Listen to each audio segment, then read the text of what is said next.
आखिर क्यों एक अमीर बाप ने करवाई अपनी बेटी की शादी एक कंगाल लड़के से, और फिर उस लड़की को अपने फटीचर पति से न्यू ईयर का ऐसा तोहफा मिला जिससे उसकी आंखें फटी की फटी रह गई और अपने पति की सच्चाई जानकर उसके होश उड़ गए।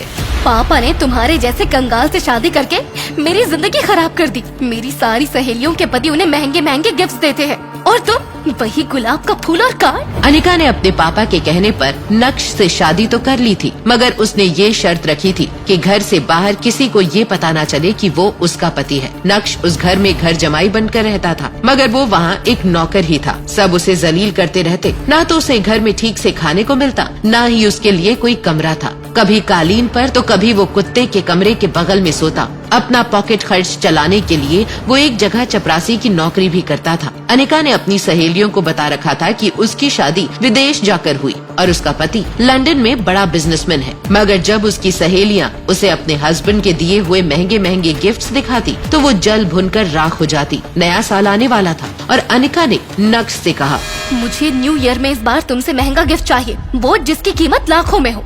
मगर अनिका, इतने पैसे मैंने आज तक देखे भी नहीं। मैं तुम्हें इतना महंगा गिफ्ट कैसे दे सकता हूँ? वो तो तुम्हें मुझसे शादी करने से पहले सोचना चाहिए था। एक मर्द होकर अपनी बीवी की डिमांड भी पूरी नहीं कर सकते। छी! नक्श को अपनी पत्नी की ये बात चुभ गई। वो चुपचाप वहाँ से चला गया। 2 दिन बाद न्यू ईयर पार्टी के पहले ही नक्श अनिका के पास आया और उसे एक गिफ्ट पैक दिया। अनिका ने बुरा सा मुंह बनाकर उस डब्बे को खोला और जैसे ही उसने अंदर का गिफ्ट देखा तो उसके तो होश ही उड़ गए।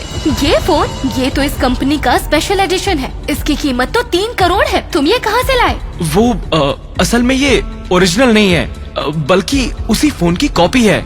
अनिका ने बुरा सा मुंह बनाकर उस फोन को अपने कमरे में रख दिया, पर अनिका को नक्श पर थोड़ा शक हुआ क्योंकि वो फोन बिल्कुल असली लग रहा था। तो वो अगले दिन उस कंपनी के शोरूम में गई। वहाँ सेल्स गर्ल ने शनाया को देखते ही कहा, मैडम, आप मिस्टर भानुशाली के दोस्त हैं? मिस्टर भानुशाली? वो भानुशाली इंडस्ट्रीज के मालिक। उन्हें तो आज तक किसी ने देखा तक नहीं है। बड़े बड़े लोग उनसे बात तक नहीं कर सकते। मैं नहीं जानती उन्हें। मगर तुमने ऐसा क्यों पूछा? मैडम, जो आपके हाथ में ये फोन है, ये स्पेशल एडिशन फोन है। ऐसी कटिंग, ये डिजाइन, ये लोगो, ऐसा नकली बनाना इम्पॉसिबल है। इंडिया में ये कल ही दूसरा पीस बिका है जो मिस्टर रायजादा ने खरीदा है। तो फिर आपके पास ये फोन कहाँ से आया? क्या नक्श ही है मिस्टर भानुशाली या नक्श ने चुराया है ये फोन? कहाँ से आया ये करोड़ों का फोन बेरोजगार नक्श के पास? क्या है नक्श की असलियत? अगर वो इतना अमीर है तो क्यों रहता है अपने ससुराल में घर जमाई बनकर? ये सब कुछ अब अनिका के दिमाग में चल रहा था, पर उसे विश्वास था कि कुछ न कुछ जुगाड़ करके नक्श ये फोन उसके लिए लाया होगा। कुछ दिन बाद अनिका उस फोन को भूल गई। नक्श सुबह सुबह बाहर घूमने के लिए निकल चुका था और दूसरी तरफ घर पर अनिका और चित्रा इस बात को लेकर हैरान थे कि नक्श उन्हें बिना बताए अचानक कहाँ गायब हो गया। तभी अनिका ने चित्रा से कहा, मम्मी, नक्श कहाँ है? क्या आपको कुछ बता कर गया है? मैंने खबर न, मुझे लगता है कि उसे लाइन पर लाना ही पड़ेगा। अपनी माँ की बात सुनकर अनिका गुस्से से लाल पीली हो उठी और तुरंत ही लैपटॉप बंद करते हुए बोली, ये आदमी हमेशा काम के समय गायब हो जाता है। मैंने 1 हफ्ते पहले उसे रमणीक भाई की शॉप से वो सेट लाने को कहा था और वो भुलक्कड़ भूल गया। आज मैं सोच रही थी कि उसे अपने साथ ऑफिस लेकर जाऊं, लेकिन ये महाशय तो घर पर है ही नहीं। अबे क्या है ये? क्या मेरी ही किस्मत में ये होना लिखा है? आपने मेरी शादी उस लड़के से क्यों कराई? सो बात करे छे, मेरी कोई गलती नहीं है। तेरी शादी उस नालायक आदमी से मैंने नहीं, तेरे बापू ने करवाई थी। मेरी कोई गलती नहीं है इसमें। अभी चित्रा और अनिका नक्श को बुरा भला कह ही रहे थे कि तभी नक्श वहाँ आ गया, पर उसने उन दोनों को नजरअंदाज करके अंदर जाना ठीक समझा। तभी चित्रा ने नक्श पर तंज कसते हुए कहा, ये लो आ गए साहबजादे नैन मटक्का करके। और हाँ, यहाँ तुम्हारी कामचोरी के बारे में बात चल रही है, समझे? अनिका को ऑफिस के लिए देरी हो रही थी, इसलिए उसने चिढ़ते हुए चित्रा से कहा, मम्मी प्लीज नॉट नाउ, अभी मुझे ऑफिस के लिए देर हो रही है। वहाँ विहान मेरा इंतजार कर रहा होगा। विहान का नाम सुनते ही नक्श के चेहरे का रंग फीका पड़ गया। अनिका ने नक्श के चेहरे के उड़े हुए रंग को पूरी तरह इग्नोर करते हुए उससे कहा, देखो, काम चोरी में तुम सबसे आगे निकल गए हो। मैं आज तुम्हें एक आखिरी मौका दे रही हूँ। तुम मेरे साथ ऑफिस चलो और वहाँ से लौटते समय रमणीक भाई की शॉप से मेरा सेट उठा लेना। तुम्हारे कारण मैं पहले ही बहुत लेट हो चुकी हूँ। नक्श चित्रा से तो कभी कभार बहस कर लिया करता था, लेकिन वो अपनी वाइफ अनिका से कभी भी जुबान नहीं लड़ाता था। अनिका और नक्श कुछ ही देर में अनिका के ऑफिस पहुंच गए। कार से उतरते हुए अनिका ने देखा कि उसके पास बहुत सारी फाइल्स हैं। अगर वो ऑफिस से किसी को बुलाएगी तो इसमें और भी ज्यादा टाइम वेस्ट होगा, इसीलिए उसने नक्श की तरफ देखा और उसे अंदर आने के लिए कहा। ये सब लेकर अंदर चलो। अनिका आगे आगे चल रही थी और नक्श उसके असिस्टेंट की तरह हाथ में अनिका का बैग और सामान लिए उसके पीछे चल रहा था। अनिका जब अपने कैबिन में पहुंची तो उसका दोस्त और बिजनेस पार्टनर विहान बजाज पहले से ही वहां बैठा उसका इंतजार कर रहा था। अनिका को देखकर विहान कुर्सी से खड़ा हुआ और बोला, यार अनिका, तुम कहाँ रह गई थी? पता है मैं पिछले 1 घंटे से तुम्हारा इंतजार कर रहा हूँ। जब नक्श ने विहान की बात सुनी तो वो मन ही मन बोला, ये आदमी इतना खाली है कि 1 घंटे से यहाँ बैठा मेरी बीवी अनिका का इंतजार कर रहा है। अपने चेहरे पर अपॉलॉजीज लिए अनिका ने कहा, Vihaan, I am so sorry यार, कुछ लोगों के कारण घर से निकलने में देर हो गई। अनिका की बात सुनकर विहान के 1 घंटे इंतजार करने की शिकायत एक पल में ही गायब हो गई और वो बस मुस्कुराते हुए अनिका को ही देखे जा रहा था। वो आज बहुत ही ज्यादा खुश नजर आ रहा था और अनिका ने भी उसकी खुशी को नोटिस कर लिया था। विहान, तुम इतना मुस्कुरा क्यों रहे हो? तुम्हारी कोई लॉटरी लग गई है क्या? हाँ, ऐसा है कुछ समझ लो। तुम्हारा आना किसी लॉटरी से कम है क्या? ये देखो अनिका, तुम्हारे लिए डायमंड का रेयर नेकलेस, तुम्हारे लिए। डायमंड नेकलेस देखकर अनिका सरप्राइज होते हुए विहान से बोली, ये तो मेरे लिए लाए हो विहान, ये बहुत सुंदर है। Thank you for your gift. ऐसा सुनकर विहान वहाँ से चला गया और विहान के जाते ही नक्श ने अनिका से कहा, अनिका, मैंने आज तक तुम्हें कोई सलाह नहीं दी, पर आज कह रहा हूँ, ये आदमी तुम्हें इम्प्रेस करने के लिए सस्ते हीरे का हार लाया है। ऐसे आदमी से तो तुम्हें बात भी नहीं करनी चाहिए। मैं तुमसे वादा करता हूँ, एक दिन मैं तुम्हारे लिए असली रेयर डायमंड का हार लाऊंगा और उसके लिए मुझे जितनी भी मेहनत करनी पड़े मैं करूंगा।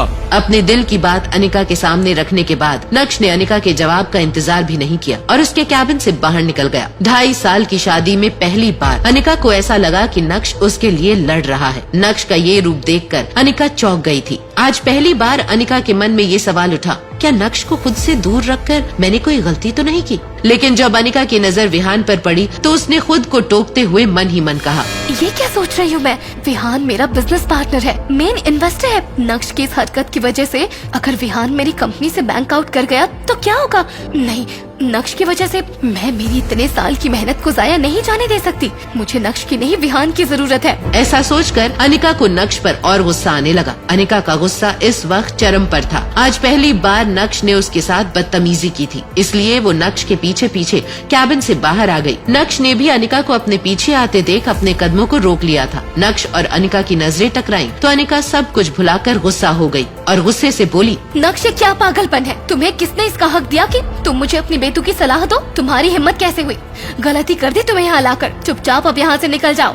नक्श ने अनिका की इस बात का भी कोई जवाब नहीं दिया। वो जानता था कि वो जितना बोलेगा उतना ही अनिका का गुस्सा बढ़ता जाएगा। उसे अनिका से जो कहना था वो उसे कह चुका था। अब बार बार उस बात पर बहस करने का कोई फायदा भी नहीं था। जैसे तैसे अनिका ने अपने गुस्से को दबाते हुए मामले को खत्म करने की कोशिश की, लेकिन उसे क्या पता था कि अभी तो मैटर की बस शुरुआत हुई है। पीछे से विहान भी गुस्से वाले अंदाज में बाहर निकल आया और अपनी कड़क आवाज में बोला, अबे ओए, रुक, जाता कहाँ है? तुझे सुनाई नहीं देता?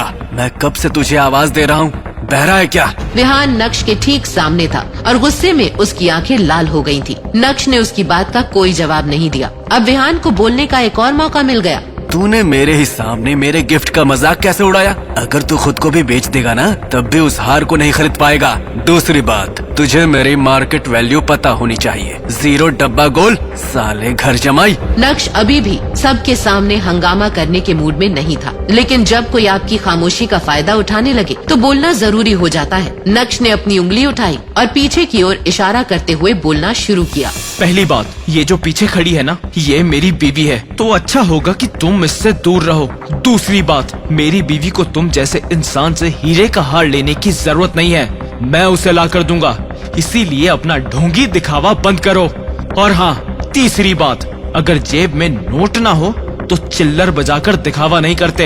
नक्श ने विहान को अपने स्वैग के दर्शन करवा दिए थे। इसी के साथ नक्श ने विहान को एक बाजू धकेला और ऑफिस से बाहर निकल गया। नक्श के वहाँ से जाने के बाद कुछ देर तक विहान वहीं खड़ा रहा। लेकिन इतनी बेइज्जती होने के बाद वहाँ रुकने का कोई सेंस नहीं था। इससे पहले कि अनिका विहान से कुछ कहती, विहान ने तुरंत ही लिफ्ट का बटन दबाया और लिफ्ट के अंदर चला गया। तमाशा खत्म होने के बाद अनिका भी ऑफिस के अंदर चली गई। अनिका गुस्से से आग बबूला हो रही थी। उसकी जलती आंखों के सामने सिर्फ नक्श का चेहरा घूम रहा था और वो जितना नक्श के बारे में सोच रही थी, उसका गुस्सा उतना ही बढ़ता जा रहा था। पिछले कुछ महीनों से अनिका की कंपनी के हालात ठीक नहीं थे। वो मुश्किल से उसे संभालने की कोशिश कर रही थी। क्या करे, उसे ये समझ नहीं आ रहा था। तभी उसे विहान मिला और जब उसकी दोस्ती विहान से हुई तब जाकर उसे पता चला कि वो एक बहुत बड़े परिवार से ताल्लुक रखता है। और बस यहाँ से अनिका ने विहान को अपने जाल में फंसाना शुरू किया। और आज विहान न सिर्फ उसकी कंपनी का बिजनेस पार्टनर है बल्कि मेजर इन्वेस्टर भी है। और विहान की वजह से ही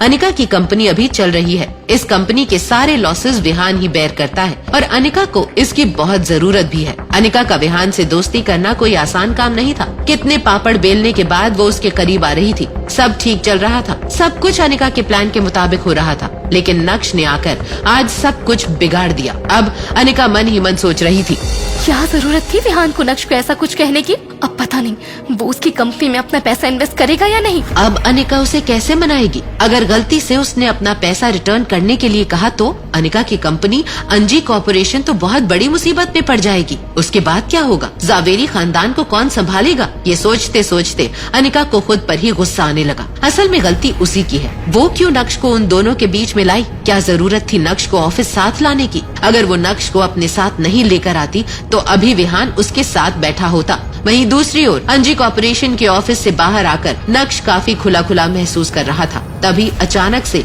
नक्श का फोन बजा। वो फोन मिस्टर भानुशाली का था, जो शहर के सबसे अमीर बिजनेसमैन थे। यस मिस्टर भानुशाली, मैं अभी आपको ही कॉल करने वाला था।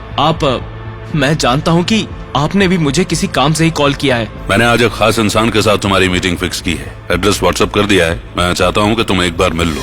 ठीक है, मुझे किसी से भी मिलने में कोई तकलीफ नहीं है, लेकिन आपको मेरी 2 शर्तें और पूरी करनी होगी। पहली तो ये कि मुझे आज के आज किसी भी हाल में रेयर डायमंड नेकलेस चाहिए, और दूसरी मैं आपको व्हाट्सएप कर रहा हूँ। ये शर्त भी उतनी ही खास है और काम जल्दी हो जाना चाहिए। फोन रखते ही नक्श ने देखा कि उसे व्हाट्सएप पर अनिका के मैसेजेस आए हैं। मैसेज में लिखा था, कुछ अच्छे कपड़े खरीद लो। मैं नहीं चाहती कि मेरी फैमिली को तुम्हारी वजह से और शर्मिंदा होना पड़े। जहाँ देखो भिखारियों की तरह रहते हो। दरअसल अनिका के घर में आज फैमिली डिनर पार्टी थी और पिछली बार नक्श की वजह से उसे काफी कुछ झेलना पड़ा था। मैसेज पढ़ने के बाद नक्श ने अपना फोन जेब में रखा और सड़क के किनारे जाकर टैक्सी रोकने के लिए अपना हाथ आगे बढ़ाया। जैसे ही एक टैक्सी आकर रुकी, वैसे ही नक्श उस टैक्सी में बैठ गया और टैक्सी ड्राइवर से बोला, गोल्डन डोमेन सोसाइटी।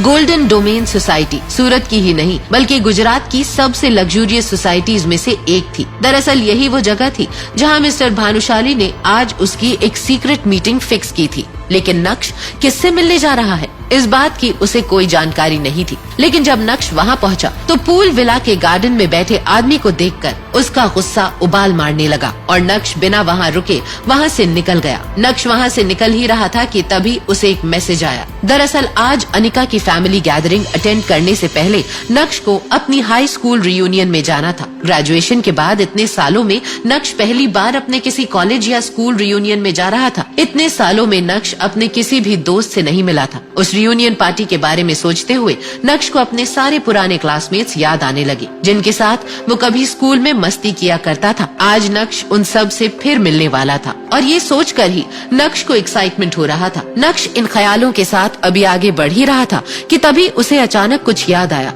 और उसने मन ही मन कहा, ओह शिट, अगर शिवानी भी वहाँ हुई तो। दरअसल शिवानी वो लड़की थी जिसे नक्श स्कूल के दिनों में पसंद किया करता था। सड़क किनारे खड़े होकर नक्श टैक्सी का इंतजार करने लगा। कुछ ही मिनटों में नक्श को टैक्सी मिल गई। दूसरी तरफ अंजी कॉर्पोरेशन में अनिका मीटिंग रूम से बाहर आ रही थी। वो काफी सीरियस लग रही थी। तभी कैफेटेरिया के बगल से गुजरते वक्त उसने कुछ एम्प्लॉइज को बातें करते सुना। एक लड़की ने हंसते हुए नक्श और अनिका के बारे में कुछ कहा। यार दुनिया में इतने अजीब आदमी भी होते हैं। तेवर तो देखो इसके, करता धरता कुछ नहीं है, होना जाना कुछ नहीं है, लेकिन आ गया यहाँ हमारी मैडम को गुस्सा दिलाने। यार इस 1 साल में कुछ भी नहीं बदला है। मुझे तो लगता था कि मैडम ने इस आदमी को छोड़ दिया होगा, लेकिन ये आदमी तो मैडम के सर पर चढ़कर नाचने लगा है। कभी कभी तो मुझे ऐसा लगता है कि इन दोनों की शादी कैसे हो गई। और शादी तो छोड़ो, 2 साल में इनका डिवोर्स भी नहीं हुआ। मुझे तो ये देखकर और भी ज्यादा हैरानी होती है। ऑफिस में चल रही ये बातें सुनकर अनिका और गुस्सा हो गई थी। अनिका अपने कैबिन में गई तो उसके लिए अपने गुस्से पर काबू रखना बहुत मुश्किल हो रहा था। उसे समझ नहीं आ रहा था कि वो अपने गुस्से का क्या करे। अनिका के मन में ये भी चल रहा था कि आखिर नक्श की वजह से उसे और कितना बेइज्जत होना पड़ेगा। यही सब सोचते हुए अनिका की नजर अपने पापा के फोटोज पर पड़ी जो उसके कैबिन की वॉल पर टंगी हुई थी। अनिका ने गुस्से में उस फोटो की तरफ देखते हुए कहा, मैं आपकी सबसे प्यारी बेटी थी। मुझे लगता था कि आप मेरे लिए जो भी पसंद करोगे वो बहुत सोच समझ कर करोगे, इसीलिए मैं कभी भी किसी लड़के के साथ रिलेशनशिप में नहीं आई। मैंने किसी लड़के को डेट भी नहीं किया और न ही आपके सामने अपनी शादी की कोई शर्त रखी। लेकिन आपने क्या किया, आपने मुझे इस गधे से बांध दिया। फिर भी मैंने कोई सवाल नहीं किया। अगर उसकी इस हरकतों के बारे में मुझे पहले से पता होता तो शायद मैं आपको मना कर देती। लोग कहते हैं माँ बाप जो कुछ भी अपने बच्चों के लिए करते हैं उनकी भलाई सोचकर ही करते हैं, पर सच कहूँ तो पापा मुझे नहीं लगता कि आपने मेरे लिए कुछ भी अच्छा सोचा था। बल्कि अब तो मुझे ऐसा लगता है जैसे आपको अपना आखिरी काम खत्म करना था और वो करके आप चले गए। अपने दिल की बात अपने पापा के सामने रखने के बाद अनिका फूट फूट कर रोने लगी थी। वहीं दूसरी तरफ नक्श रियूनियन पार्टी के लिए होटल प्राइम स्टार की तरफ निकल पड़ा था। होटल प्राइम शहर का सबसे महंगा होटल था जहां शहर के अमीर लोग आया करते थे। नक्श जैसे ही अपना पुराना स्कूटर लेकर वहां पहुंचा तो उसके पुराने कपड़े, पुराना स्कूटर और पैर में चप्पलें देखकर सिक्योरिटी गार्ड ने उसे गेट के बाहर ही रोक दिया। ए फटीचर, कहाँ घुसे चला आ रहा है? मुझे अंदर होटल में जाना है, मुझे इनवाइट किया गया है। अबे साले, झूठ बोलने से पहले ये तो देख लेता कि तेरी हालत कैसी हो रही है। ये होटल प्राइम है, यहाँ शहर के लोग अपनी बड़ी बड़ी कारों से आते हैं और तू भिखारी ये टूटा आवाज करता स्कूटर लेकर घुसेगा और मैं तुझे जाने दूंगा।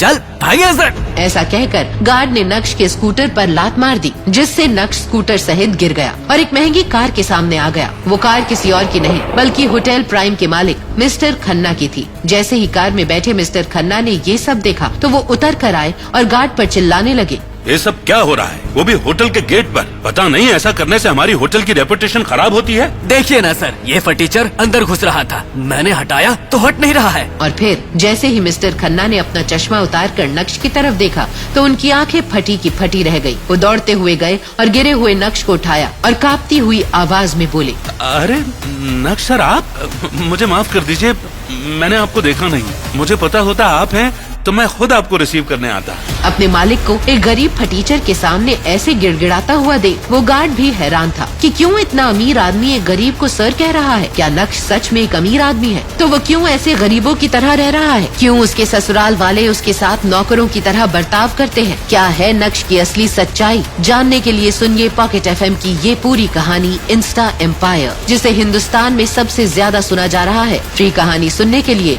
अभी नीचे दिए गए इंस्टॉल बटन पर क्लिक कीजिए और पॉकेट FM डाउनलोड करें।